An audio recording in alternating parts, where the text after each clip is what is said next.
No pa smo v bistvu zdaj že pri zadnjem predavanju danes.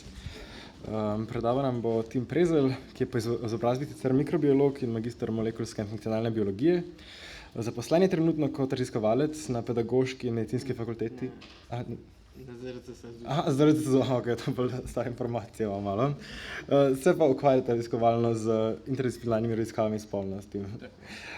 Nam bo danes spregovoril nekaj besed o spolnem razvoju adolescentov in pa izzivih, ki jih pri tem predstavlja sodobna tehnologija. Pa kar predajam besedo.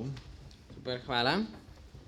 No, lepo me je že predstavil eden od organizatorjev, tako da bi jaz kar začel. Se pravi, nekoliko, ko sem pripravljal to predstavitev, sem gotov, da sem si kar malo ambiciozno zastavil naslov, no, ampak bom vas vseeno probal čim bolj kratko, jedrnato in razumljivo popeljati skozi temo spolnega razvoja adolescentov, kakšen in kako se povezuje recimo sodobno tehnologijo in pa težavam s spolno funkcijo. Zdaj za začetek.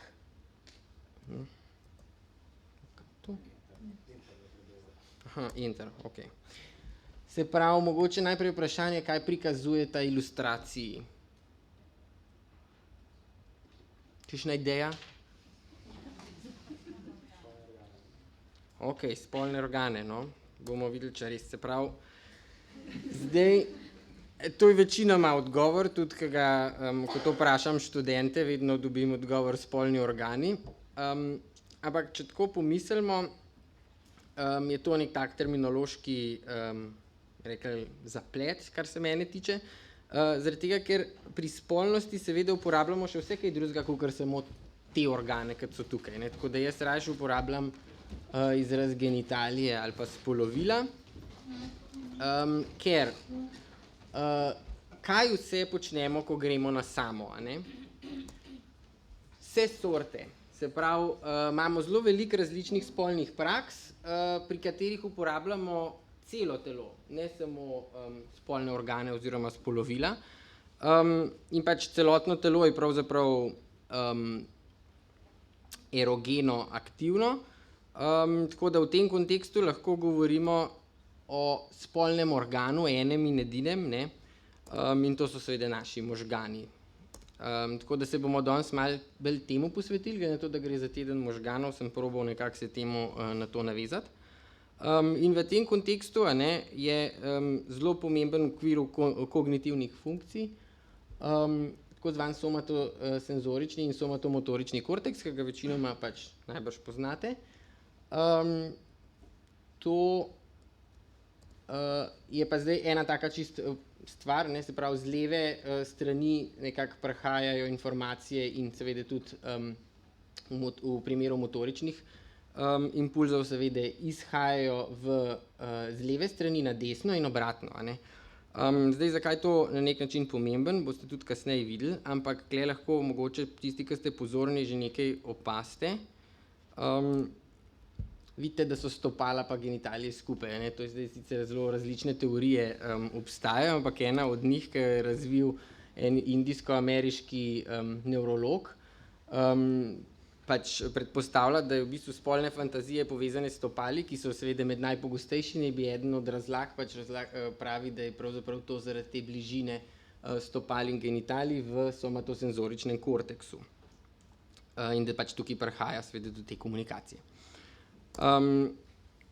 Zdaj, da je to še malo bolj slikovito, lahko si predstavljate, kolikšen delež pravzaprav teh procesivnih enot je namenjenih posameznem delu telesa. To opisuje Penfieldov homunculus in imamo seveda spet dve različici, a ne, eno je somatosenzorični homunculus in somatomotorični in vidite, da je pravzaprav genitalni del genitalnemu delu namenjen kar precejšen delež te pozornosti in da ne bomo seveda tukaj seksistični, seveda bi somatosenzorični in motorični homunculus lahko pač prišla tudi v ženski obliki, a ne. Zdaj, jaz sicer tacga žal še nisem videl, a ne, pač ne vem zakaj, ampak ja, lahko bi bilo tudi tako prikazano. No, in zdaj, če se pač premaknem na to, kako je zdaj to povezano z razvojem možganov in adolescenco. Zdaj, pač razvoj možganov poteka, je zelo kompleksen proces in naj že tukaj omenim, da pravzaprav ni enoten za celotne možgane, seveda pač se določeni deli razvijajo pač drugače kot drugi in tudi različni procesi v različnem obdobju potekajo tudi v različnih delih možganov. No? Ampak nekako tak splošen opis bi bil ta. Kakor ga vidite na tej shemi, se pravi, nevrulacija se začne že relativno zgodaj, potem poteka prek nevrogeneze, rast možganov, pa seveda sledi migracija in proliferacija celic, se pravi, da se premikajo in delijo, spremlja pa to seveda urejanje, ki pa povezano tudi s programirano celično smrtjo, sinaptogenezo in rečenjem sinaps, pa mielinizacijo in rast aksonov pa dendritov.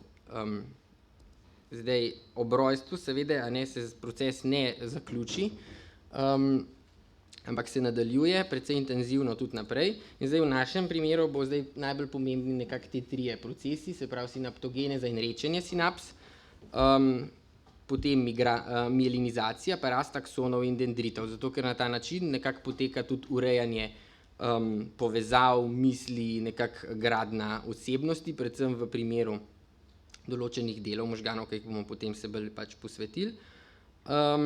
In tako pač tudi pol nekako sledi volumen sivine in beline. Zdaj, če je to ob rojstvu nekako, potem vidite, da in sivina in belina nekako v možganih naraščata po prostornini. Kar pa še ne pomeni, da seveda se zgolj veča število povezav, ampak pač predvsem, kakor vidite, je največja prostornina skorje, nekje tam okrog 20 leta starosti, do 6 leta pa nekako možgani dosežejo kar velik del svoje končne prostornine in na koncu pač je tisti ključen del informacij, ki se ohrani, poteka na račun rečenja sinaps in ne toliko zelo nastajanja novih, pa ohranjanja oziroma pač jačanja tistih, ki so bolj aktivne. Se pravi, zdaj pač pomembna vloga v tem procesu so predvsem igrajo glija celice, ki so še do nedavnega pač veljale kot neka podporna skupina in so pač nevroni bili tisti, ki jim je bilo posvečeno največ pozornosti, ampak zdaj zmer bolj ugotavljamo, da so pravzaprav glija celice v določenih procesih še bolj pomembne, kakor pa sami nevroni in pa imunski sistem, zato ker možgani, tako kot še nekatera druga tkiva, so imunoprivilegirano tkivo. Kaj to pomeni? To pomeni, da pravzaprav programirana celična smrt je tukaj v primeru nevronov ves čas na nek način aktivna in je represirana z različnimi mehanizmi. Eden od njih je tudi aktivnost teh živčnih celic. Se pravi, ko celica ni več aktivna ali pa ni več dovolj aktivna, pač propade. Druga stvar je pa ta, da seveda, če pride do okužbe z recimo nekim virusom in je to neka zelo pomembna živčna celica, ki pač daje, mogoče recimo, ne vem, dihanje ali kaj takega, seveda ni glih najbolj konstruktiven način, da jo pač ubiješ, tako kot je v večini drugih primerov, ko gre za virusno breme. Ok, se pravi, zdaj pa to so že v bistvu fiziološke posebnosti živčevja, ki bojo potem postale pomembne, in sicer testosteron, ki ga poznate bolj kot spolni hormon, tudi še pač seveda tudi drugi spolni hormoni, ampak testosteron v tem kontekstu najbolj pomemben, deluje tudi kot nevromodulator, se pravi, ni zgolj pomemben v smislu klasičnega endokrinega sistema, ampak tudi v smislu pač živčevja in nekako vpliva na porast poželenja. Potem v bistvu to obrezovanje sinaps pomeni to, kar sem že prej omenil, da aktivne povezave se krepijo se predvsem na račun mielinizacije, neaktivne pa odmirajo. In to pač je pomemben za gradnjo oziroma za identifikacijske procese. Ta apoptoza pa seveda tudi, kot sem že prej omenil, neaktivni nevroni odmrejo, ker je pravzaprav s tem povezan proces urejanja, pa seveda cel kup drugih še posebnosti, ki pa nimamo danes toliko časa, da se temu pač bolj posvetimo. Zdaj, te deli, ki so najbolj pomembni v tem kontekstu, so seveda v prefrontalnem korteksu. To je pač ta del tukaj spredaj. In tukaj je predvsem center osebnosti in dozori v bistvu zelo pozno, med deli, ki najkasneje dozorijo, in tukaj v bistvu je obdobje adolescence ključno. V njem so pa oziroma skrbi pa tudi kot nek center izvršilnih funkcij možganov. Zdaj si pa lahko pogledamo, katere so zdaj te Zdaj, predvsem pač jih je seveda veliko, ampak v našem kontekstu bojo te, ki so zdaj obarvane z roza, sprav usmerjanje pozornosti, potem nadzor nad impulzi, odlaganje nagrade, uravnavanje intenzivnih čustvenih odzivov, usklajevanje kratkoročne nagrade z dolgoročnimi cilji, a ne, potem predvidevanje potencialnih posledic vedenja, sprožanje primernega vedenja in zaviranje neprimernega vedenja, pa še cel kup drugih je, ne, in to je pač povezan z nekimi impulzi, ki so v adolescenci, ki so tudi značilne za adolescentno obdobje. In zdaj v tem kontekstu igra pomembno vlogo predvsem dopamin, ki ima 4 pomembne poti, tudi v kontekstu pač spolnosti, in sicer mezokortikalna skrbi za kognicijo, spomin, pozornost, čustvene reakcije in učenje, in tako pač v smislu spolnosti je tukaj predvsem pomemben del kot priprave na samo spolno aktivnost, potem pač mezolimbična pot skrbi za ugodje, nagrajevalni sistem, pač tudi z njo povezano zasvojenost, čustvovanje in pa percepcija, potem pač nigrostrialna pot je predvsem povezana z gibanjem in senzoriko, pač ta zadnja, ki je pa vezana na hipotalamus, pa nadzor, pa skrbi za nadzor nevroendokrinega sistema, ki je v tem spolnem smislu tudi zelo pomembna, zaradi tega, ker nekako upravlja s hipofizo, ki pa izloča med drugim tudi oksitocin, in njegova porast nekako je pomembna tudi za erekcijo. Danes se bom osredotočil predvsem na moške, zato ker enostavno pač ni toliko časa in je ta del recimo tudi tisti, recimo lahko tako rečeš, Gabi, pa temu si se že ti posvetila, kolegica, in sem jaz rekel, nič bom pa jaz pač mogoče bolj moški del predstavil. In zdaj seveda tako, kakor pač v tem kontekstu, a ne, je pomembno tudi uravnavanje čustev in pa motivacije. Tukaj pri čustvih seveda ni zgolj prefrontalni korteks vključen, ampak je zelo pomemben tudi limbični sistem, in zdaj lahko na hitro pogledamo, kako to funkcionira, a ne. Zdaj, kot smo že rekli, v začetku adolescence je prefrontalni korteks še nezrel oziroma dozoreva tudi pod vplivom testosterona in ostalih dejavnikov, in ta nezrel prefrontalni korteks pač vpliva na to, da imamo nekoliko manjšo stopnjo samoregulacije. Zdaj, zmanjšana stopnja samoregulacije pa poveča seveda impulzivnost vedenja in čustveno nestabilnost, kar pa posledično pač tudi povečuje poželenje prek ene poti. Ta bomo videli, kako to pol se na koncu skupaj sešteje, ne, ker ena od teh je, da testosteron in estrogen, pač ko naraste njuna koncentracija v krvi, ne, vpliva, oziroma pač na splošno tudi kot neuromodulatorna vloga, ne, vpliva na amigdalo, to je pač eden od centrov limbičnega sistema, vpliva na čustvovanje in ta tudi lahko pač poveča prek tega vzvoda poželenje. Potem motivacija, nagrada, ne, vezana na nucleus accumbens, ta je tudi del limbičnega sistema, prek njega v bistvu nekako ta skrbi tudi za doseganje ciljev, in seveda nagrajenost, pač nagnjenost, to vpliva tudi k nagnjenosti k tveganemu vedenju. Seveda, če to povežete s to impulzivnostjo in pa zmanjšano stopnjo samoregulacije. Zdaj, če imate zmanjšan, to vpliva seveda na zaradi pač zmanjšane aktivnosti dopaminergičnega sistema, o katerem smo prej govorili, in seveda to poveča tudi občutljivost za razvoj pač zasvojenosti, spet v povezavi, ne, če to povežete z prefrontalnim, mislim, z funkcijami povezanimi s prefrontalnim korteksom, se pravi zmanjšano samoregulacijo in impulzivnostjo, čustvena nestabilnost. Zdaj, če pa seveda dopamin povečan, pa to še dodatno povečuje pač poželenje. Tako, to je pač zdaj nek tak razlaga, na katero se bom pol lahko navezoval. Zdaj pa začetki spolne aktivnosti, se pravi, kakšni so začetki spolne aktivnosti za večino? Ok, v redu, nerodni, ja, ampak mislim, s čim ponavadi se ljudje, kako se ljudje srečamo s spolno aktivnostjo najprej? Tako, ja. Sprav, za večino je to samozadovoljevanje in največkrat to poteka, največkrat gre za individualno spolno prakso, a ne. Potem začetki so pač okvirno sovpadajo s puberteto, in največkrat gre za manualno draženje spolovil, vključuje pa tudi seksualno eksplicitne, dostikrat senzorične dražljaje, pač po domače pornografijo. In največkrat oziroma pogosto poteka v statičnem položaju, kar je tudi pomemben potem, kasneje boste videli. Se pravi, sede, stoje ali pa leže. In zdaj pač to traja nekaj let v času adolescence, ne, preden pridemo na družne spolne odnose, kakor temu pravimo. In tukaj pa lahko pride do določenih ovir, zdaj spet referiram se predvsem na osebe s penisom, ne, se pravi ne, tukaj pa to v ziru. No. Se pravi predvsem težave, kot sem rekel, pri moških, lahko prihaja do erektilne malfunkcije. Tukaj je pač vključen seveda tudi, ne gre zdaj samo za biologijo, ampak gre tudi za socialni pritisk, za napačne predstave, kar je spet povezan s slabo spolno pismenostjo in slabo spolno vzgojo, ker je v bistvu tisti glavni del tudi mojega zanimanja v kontekstu seksologije. Stres in pa slaba samopodoba in neizkušenost lahko močno vplivata na težave, pač začetki družnih spolnih odnosov in seveda še kup drugih dejavnikov. Zdaj seveda to ni zdaj nepovezan, predvsem ta del, se pravi, to so te digitalne vsebine. Pornografija lahko močno vpliva na povečanje socialnega pritiska in pa seveda na ustvarjanje napačnih predstav.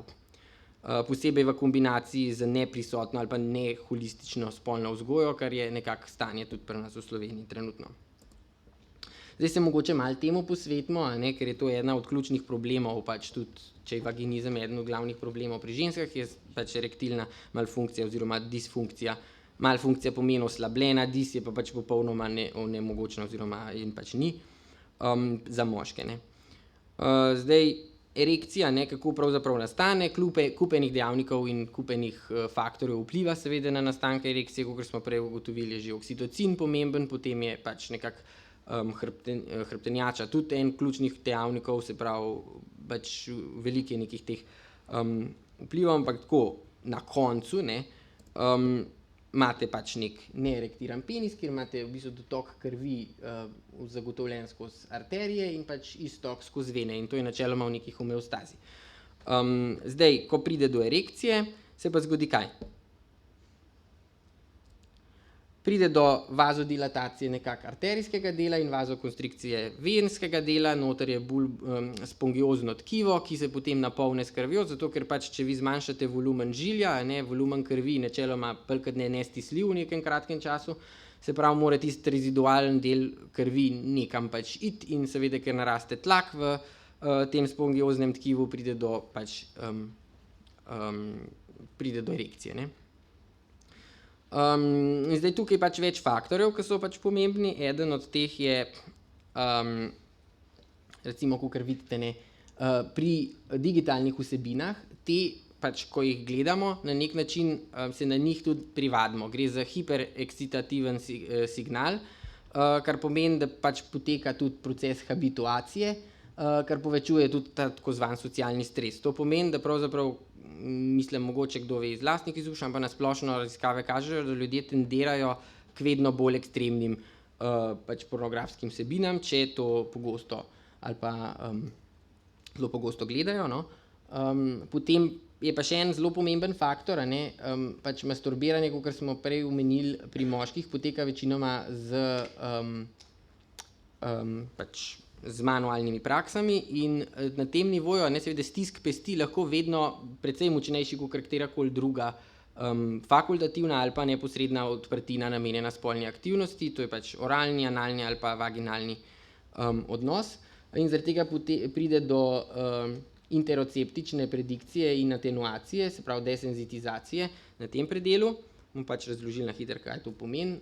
In pa položajno odvisna erektilna disfunkcija se lahko tudi pojavi, zaradi tega, ker pač, če se navežem na prejšnji del, če vi to ves čas delate v statičnem položaju in imate še neke določene pridružene okoliščine, lahko pride do tega, da boste pač izgubili določene povezave med deli, ki so namenjeni koordinaciji gibanja telesa in deli, ki pač uravnavajo spolno funkcijo in erekcijo. In to se največkrat zgodi recimo pri moških tam nekje med 20 in 35 letom, lahko pa seveda tudi prej in kasneje. In zdaj, če se na hitrico posvetimo še interceptični predikciji, da ne bo to tako pač zvenelo super nerazumljiv. Sprav senzorična napoved je to, to je del senzorične napovedi in zdaj eno vprašanje, zakaj recimo kljub neštetim možnostim še vedno iščemo spolne partnerje, se pravi neštetim možnostim samozadovoljevanja? Ja, to je en zelo pomemben faktor in zdaj bomo pač pogledali, kako to funkcionira. Zdaj tukaj je pač en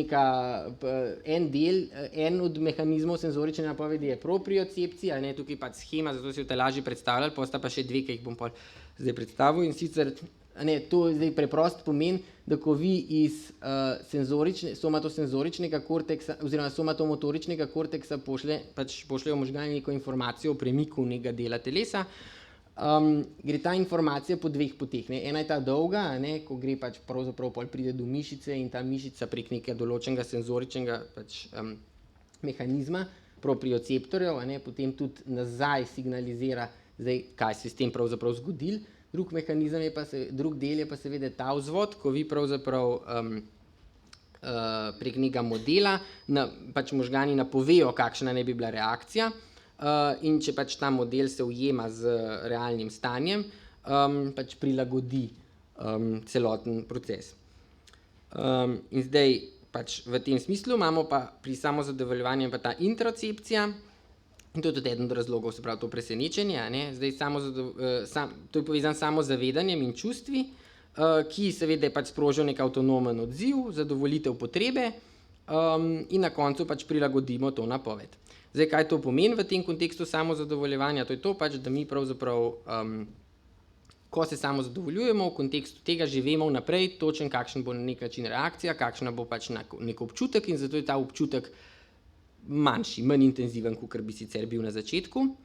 In pač seveda to pač teži potem k partnerskim odnosom, ampak seveda tudi tukaj poznamo catch, in to je eksterocepcija, ki je pa nek podobnega kakor interocepcija, samo da pravzaprav gre za to, da vi vnaprej, če pač imate nek rutinski odnos, lahko napoveste bolj kot ne, kakšen bo zdaj vedenjski vzorec vašega partnerja ali pa partnerke, in to pač generira neke vrste spomin in s tem pač prilagodite napoved in ponovno pač pride do tega, da se intenzivnost zmanjša. In se pravi, v monogamnem odnosu je pomembno ohranjati pač tudi dinamiko.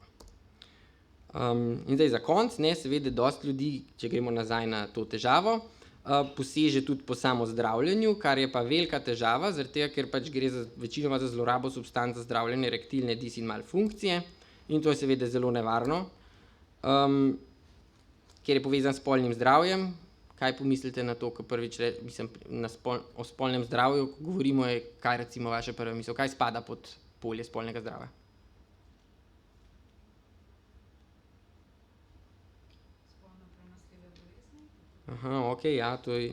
Se pravi, to je največkrat dobim tudi ta odziv, da so to spolno prenosljive okužbe, bolezni, pa dostikrat včasih še pač neke zveze z reprodukcijo, ampak to je spolno zdravje mnogo več kot to. V glavnem, zdaj malo pomislimo še enkrat, še malo bolj pomislimo, se pravi, koliko spolnih odnosov imamo z namenom reprodukcije dejansko? Zelo malo, se pravi, pač, če bi bilo zdaj to tisti ključen del spolnega zdravja, bi imeli kar problem. In drugo vprašanje, čemu vse pol, če temu ni tako, namenjena spolnost? Prav, ključen del spolnosti še vse zadovoljstvo in užitek, se pravi, prihaja do tega, da so pomembno posega in vpliva na polje odnosov in socializacije, kakor smo videli tudi čistih ključnih centralno-živčnih mehanizmov, pomembna je za psihično zdravje in tudi nenazadnje za fizično, pa še cel kup drugih stvari pomembnih. Nimamo časa o tem toliko zelo razpravljati danes.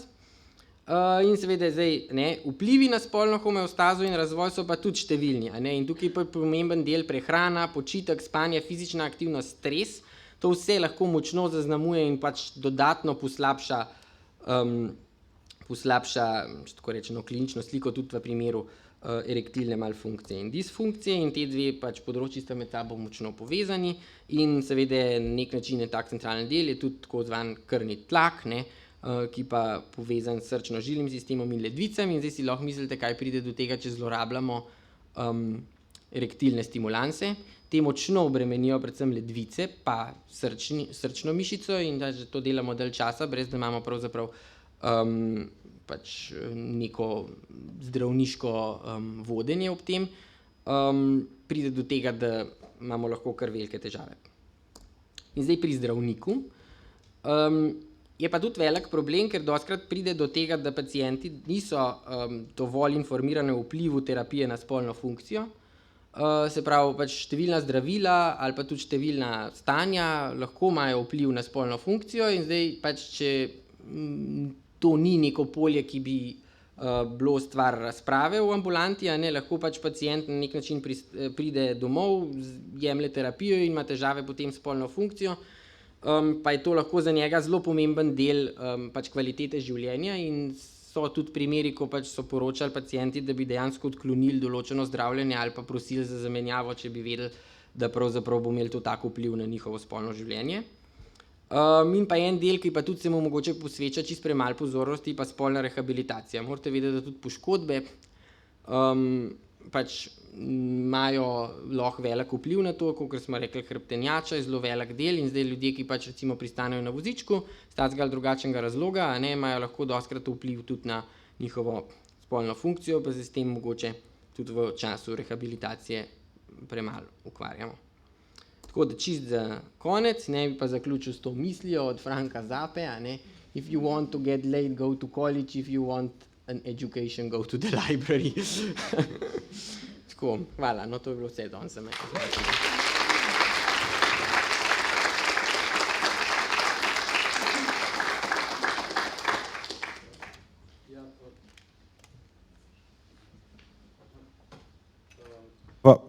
Hvala za predavanje. Dobili smo iz publike še nekaj vprašanj, ki vam jih bom zdaj zastavil. In sicer prvo vprašanje je bilo, ali lahko pornografija tudi pozitivno vpliva na spolne odnose? Ja, absolutno. Se pravi, pornografija ni zgolj nek demon ali nekaj, kar bi bilo pač popolnoma zgolj slabo, ne, nobena stvar ni črno-bela.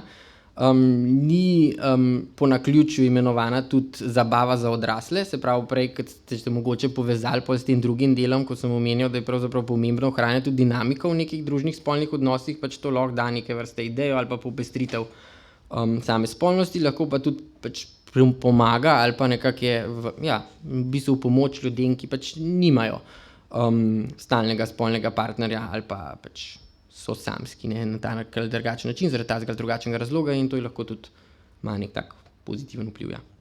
Hvala. Naslednje vprašanje je, kakšno je zdravljenje pri osebah, ki imajo moteno spolnost zaradi povečane rabe pornografije?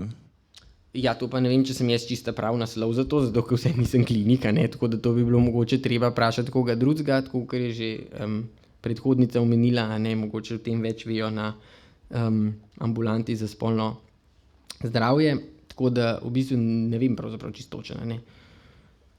No, se v bistvu je tudi zadnje vprašanje je pa vprašanje glede vpliva hormonske kontracepcije pa antidepresivov na spolno funkcijo, kar je spet tako je. Ja, to pa bi mogoče Gabriela vela več povedati, zdaj vsaj kar se tiče. Ja, za Tako, za antidepresive večinoma velja, da pač zmanjšajo spolno slo, ne, in to je dostikrat tudi lahko velik problem. Pač sploh v odnosu, če gre za neke, recimo, pač, ne, dlje trajajoče partnerske odnose, lahko to predstavlja težavo tudi za partnerja in zdaj, kot sem že na koncu omenil, ne, to, mislim, ne vem sicer, kako to pač v kliniki poteka in koliko zdravnikov dejansko temu posveti pozornost, ko predpisujejo antidepresive, to ne vem, ampak sigurno je pač mogoče temu bi bilo treba nekako več pozornosti nameniti. Ampak ja, za antidepresive vem, zdaj za kontracepcijske tabletke pa ne vem, čisto sigurno in to lahko pač Gabriela odgovori. Kot ginekologinja ste mi ta pravo vprašanje postavili. Recimo to je mit, a ne, da kontracepcijske tabletke znižujejo spolno željo, je novodobni mit, ne, ker v bistvu te raziskave, ki so narejene, bi mogle biti vse, tudi na partnerski odnos bi mogli vključiti odnos do ljubezni, mogli bi vse te socialne dejavnike, se pa gleda samo ta seks hormon binding globulin, a ne, in so ugotovili, da je povišan in ta naj bi zniževal spolno željo pri ženski, ampak to ni res, zato ker ženska spolna želja je veliko bolj kompleksna. Kot je prej, sem se jaz sicer pošalila, ampak moški spolni odgovor je zelo lahko biološko razložljiv, ženski pa ni. In zato ga tudi ne uporabljajo kot primer, ne, ker je zelo težko razložiti, ker na žensko vplivajo vsi te psihološki, kulturni dejavniki, dosti bolj kot biologija. Zdaj, zakaj je temu tako? Tudi biologija je en del, ampak so res troje porazdeljeno. Jaz mislim, da zaradi zatiranja ženske spolnosti vse teh 2000 let, recimo, ne. Tako da, ja, v bistvu treba se malo vprašati, a ne. Zdaj punce začnejo, najprej so zaljubljene, a ne, dopamin na višku, zdaj ko smo bili tam pri dopaminu, a ne, in vse je super, a ne, pa začne tabletke jemati, pa odnos malo začne škripati, pa pa tretje, pa je pa vse tabletka kriva. Ni vedno vse tabletka kriva, a ne. Tako da, in vedno se da tudi zamenjati tabletke. Imamo 100 vrst tabletk in ni. So pa to zelo popularni družbeni miti, ker ne vem, kam to vodi, a ne, kako škodljive so kontracepcijske tabletke, ja. A lahko še nekaj prej dodam? Pri samozadovoljevanju odkrili so že, da se že plodovi v maternici uživajo, ko se dotikajo spolovila od 17. tedna naprej nosečnosti, in da se punčke začnejo samozadovoljevati pri 11 mesecih starosti, fantki pa pri 8. Tako da otroško spolnost smo še tule pozabili, ja, saj smo bili pri adolescenti. Samo tako vseeno bi rada to poudarila, ne, da se ne začnemo, zato ker je to lahko velika travma tudi v ozadju vaginizma, da je bilo v kaki punci prepovedano, ne, ker fantom je tu veliko več dovoljeno. Dotikanje spolovila ni problem otrokam, ne. Medtem ko punca pa kaj pa ti počneš, a ne, je pa lahko tudi kaznovana za to, ne. In je to lahko tudi dodatna travma. Tako da moramo spolno vedenje otrok samo socializirati, ne pa ga kaznovati ali pa prepovedati. Hvala lepa obema. Hvala lepa še enkrat za predavanje.